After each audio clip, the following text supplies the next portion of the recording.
Oi, gente, sou eu, a Angélica, sou Suíte, atriz internacional, como vocês todos sabem.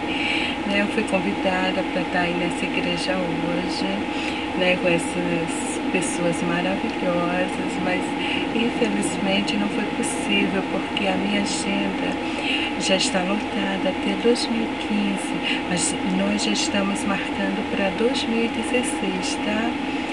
Mas olha, é o seguinte, a Beth, a minha amiga do peito, my best friend, she asked me, ela pediu para que eu fizesse uma mensagem, especial para aquelas pessoas que, como eu, são solteiras, Eu, no meu caso, por opção, porque você sabe, eu, por opção, não sei o caso de vocês.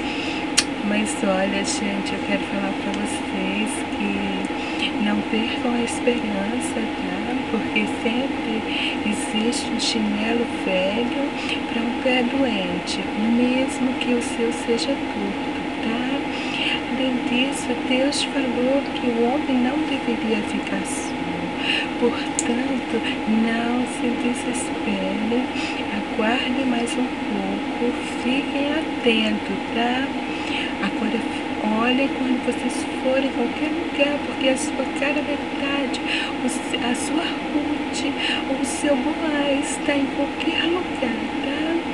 Olha, gente, a minha mensagem para vocês é que vocês sejam muito felizes, que vocês amem muito, tá? Porque o amor é lindo, a vida é tão bela, tá? Um Happy Valentine's Day para todos vocês. Um beijo da Angélica, sou Suíte.